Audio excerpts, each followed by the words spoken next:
Akashat has earned a chilling reputation as the prison with no way out, one of the most heavily guarded and escape-proof facilities in the world. Throughout its history, 36 inmates tried to break free. Not a single one succeeded. Out of those, 23 were caught, 6 were shot dead, 2 drowned, and 5 just vanished into thin air. But there's one case that still haunts the records, the only known escape that actually worked. 2 brothers, John and Claren, along with a man named Frankie Morris, pulled off what no one else could. To this day, no one knows what really happened to them. Did they survive? Did they drown? Or did they start new lives under different names? Today, we're diving into the mystery behind what's considered the greatest prison escape in history.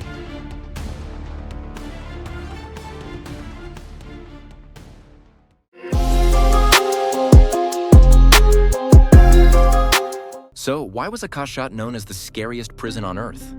The name Akashat comes from a seabird once native to the island.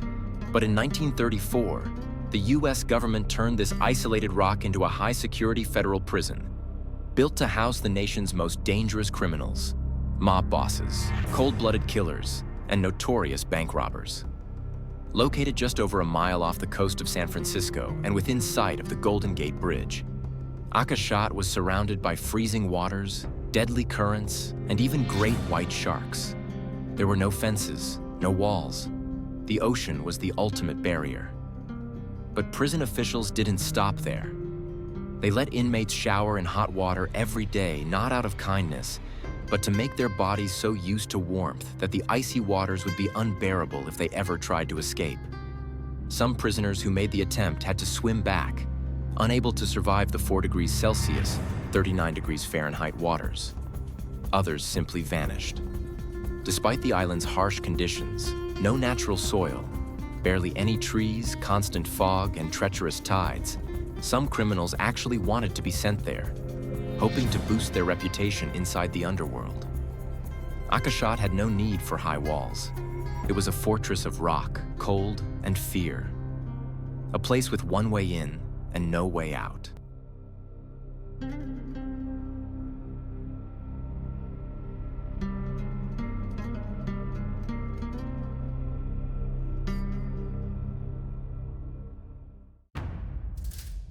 If you were sent to Akashat, it meant one thing. You were unmanageable, even by the toughest prisons in America. Inmates were ranked by behavior. The more well-behaved ones went to Block A. But those in Block D, they were considered beyond saving. Still, there was a system. Show genuine progress, and you could move up to better conditions, maybe even get transferred back to a mainland facility, and possibly earn a second chance. Akashat wasn't just a prison, it was a message. Nicknamed the Rock, it stood as both a fortress for the worst of the worst and a brutal warning to criminals nationwide. One of the earliest rules set by guard James Johnson was simple yet cruel: silence. Prisoners weren't allowed to speak, not to each other, not to guards, unless absolutely necessary. No news from the outside, no books. Even during visits, family members were forbidden from discussing the outside world. Every word was monitored. Break the silence? You'd be thrown into isolation. The silence drove many prisoners to the brink of insanity. One inmate, a gangster named Rupert Foon, reportedly crushed 4 of his own fingers with an iron bar, just to be transferred elsewhere. In 1937, the infamous silence rule was finally loosened. But its damage had already been done. The most feared part of Akashat was Block D, home to 42 punishment cells. Prisoners caught breaking the rules were thrown in, stripped naked, fed the bare minimum. One of the cells was pitch black, no toilet, no sink, just a hole in the floor. Inmates spent days in complete darkness, their senses deprived, sometimes up to 19 days straight. Ironically, some cells in Block D had small windows facing the San Francisco Bay, a cruel reminder of the freedom they no longer had. Over the prison's 29-year history, there were 14 escape attempts involving 36 inmates. None were successful. 23 were caught, 6 were shot and killed, 2 drowned, and 5 simply vanished without a trace. 16 years after the Bernard Coy era, Alcatraz witnessed one of the most legendary prison breaks in history: the mysterious escape of 3 inmates, Frank Morris and brothers John and Clarence Anglin. On the night of June 11, 1962, these 3 men vanished from their cells and were never seen again. To this day, the FBI's warrant for their arrest remains active. No bodies, no confirmed sightings. Just one of the greatest unsolved mysteries in American criminal history. Frank Morris, born in 1926 in Washington, D.C., had a troubled life from the start. Arrested at 13 for drug possession and armed robbery, he graduated to bigger crimes fast. At 18, just days after being released from juvenile detention, he committed a bank robbery in Miami Beach. He was sentenced to 15 years, but escaped after serving just 10. A year later, he broke into the mansion of a car industry billionaire in San Francisco. And that's when the authorities had had enough. Morris was sent to Alcatraz. Inmate number AZ-1441. Then there were the Anglin brothers, John and Clarence. Born in the early 1930s, they started young. At just 14, John roped Clarence into robbing a bank, but the plan flopped. The bank had already closed, the money was locked away, and the gun? Just a plastic toy. Years later, they tried again. This time, they targeted a bank in Columbia, Alabama. John got 15 years. Clarence, who carried a real Thompson submachine gun, got 20.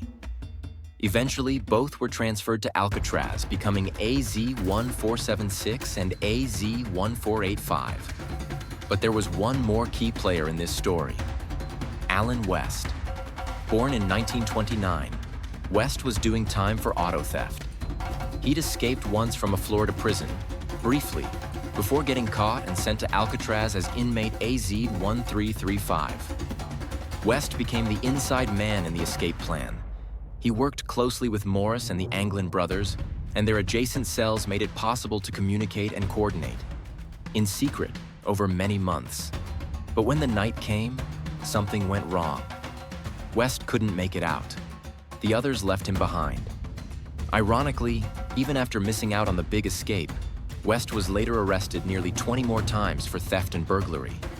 Some say he regretted that one night for the rest of his life. Still, the question remains: did Morris and the Anglin brothers actually survive the freezing waters of San Francisco Bay? Or did they vanish into the dark forever?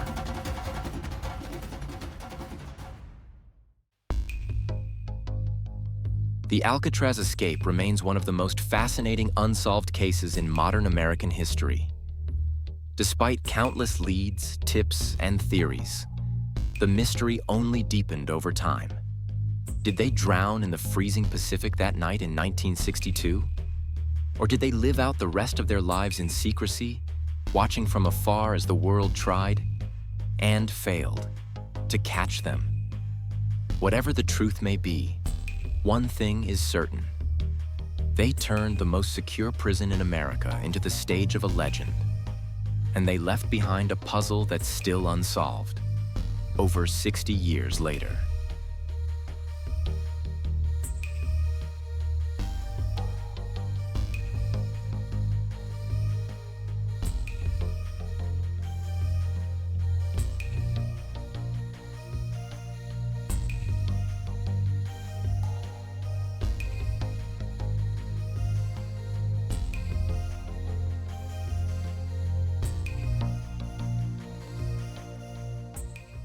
It's strange to think that behind the cold steel bars, the high security fences, and the legend of Alcatraz, there was once a quiet neighborhood, a place where children laughed, where families lived, where officers raised their sons and daughters, next door to some of America's most dangerous criminals. More than 100 children grew up on that tiny rock in the middle of the bay. They played baseball under the shadow of guard towers. They flew kites while their parents patrolled prison walls. They roller skated along the island's narrow paths, and when the sirens wailed, they ran home. Because everyone on Alcatraz Island knew what that siren meant. Someone might be escaping. And yet, despite it all, many of those who grew up there remember it fondly. There were game rooms with jukeboxes and pinball machines. There were family dinners, movie nights, and a small schoolhouse where kids learned their ABCs just a stone's throw away from convicted murderers. Even the prisoners, in some strange way, lived better here than in other federal facilities.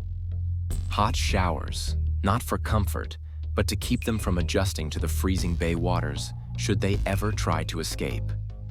Private cells, designed to reduce violence and control the chaos. And the food? Surprisingly decent. Bacon, roast pork, fresh bread. And inmates could eat as much as they liked. But don't let the warm meals fool you. Alcatraz was never meant to rehabilitate. It was designed to break spirits, to isolate, to contain, to remind every man within its walls that there was no place left to run. Yet, some did. And whether they drowned in the dark waters of San Francisco Bay or disappeared into legend, they left behind a story the world would never forget. A story that still echoes across the waves. Every time someone looks out at that lonely island and wonders, what really happened that night in 1962?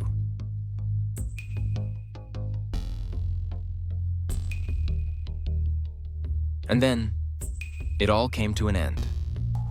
On March 21st, 1963, Alcatraz officially shut its gates after 29 years in operation. The heavy steel doors slammed shut. The inmates were transferred. The guards and their families left the island. And one of America's most feared prisons became a historic relic. But Alcatraz never truly died. In just a few short years, this former fortress of punishment transformed into a top tourist destination. People came from around the world to see Cell 13, once home to Al Capone. They listened to stories of daring escapes and the strange life that once existed here.